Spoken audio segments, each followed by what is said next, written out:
Welcome to வனதிஸ் kitchen. வாங்க இன்னைக்கு ஒரு காரைக்குடி ஸ்பெஷல் முட்டைக்கோஸ் கோலா ஒன்று பண்ணுவோம். கோலான்னு ஒன்று நான்வெஜ்ஜில் பண்ணுற அந்த கோலான்னு எதுவும் நினச்சிக்க வேண்டாம். இது டோட்டலாக வேறு மாதிரி இருக்கும். ஆல்மோஸ்ட் நம்ம பண்ணுற பருப்பூசலி மாதிரி, பட் அதில் சில சின்ன சின்ன விஷயங்கள் மாறி இருக்கும், அவ்வளவுதான். ரொம்ப டேஸ்ட்டாக இருக்கும். ஸ்நாக் மாதிரி கூட எப்படியே சாப்பிட்டுடலாம். இது ரொம்ப டேஸ்ட்டாக இருக்கும். இதுக்கு முதல் ஸ்டெப் வந்து பருப்பு ரெண்டையும் வந்து பருப்பு ஒரு 100 கிராமும் கடலைப்பருப்பு ஒரே ஒரு டேபிள் ஸ்பூனும் ரெண்டையும் சேர்த்து ஒரு 1/2 அன் ஹவர் இது வந்து ஊற வச்சிடுறேன். முட்டைக்கோஸ் கோலாக்கு வந்து 5 காஞ்ச மிளகாய், ஒரே ஒரு ஸ்பூன் வந்து சோம்பு போட்டுட்டு இந்த ஊற வச்சுருக்க இந்த துவரம்பருப்பு கடலைப்பருப்பு இது ரெண்டையும் வந்து தண்ணி சுத்தமாக இல்லாமல் வடித்து இதில் போட்டு நறுன்னு அரைச்சி எடுத்துகிட்டு வந்துடுறேன்.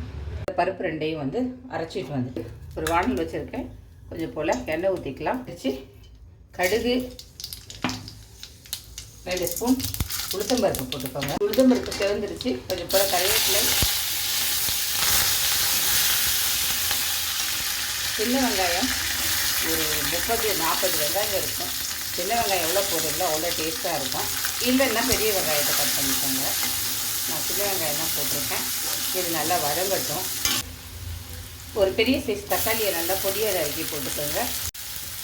தக்காளி வதங்கிருச்சு. இப்போ நான் வந்து 1/4 கிலோ கோஸ் எடுத்திருக்கேன். 1/4 கிலோ கோஸ் கூட இருக்கும், கொஞ்சம் கம்மியாக தான் இருக்கும். இதை போட்டு நல்லா வந்து தண்ணியே விடாமல் அந்த கோஸ் வந்து இதுலேயே வதங்கி வேகணும். அந்த பச்சை வாசனை போகிற வரைக்கும் இருந்தால் போதும்.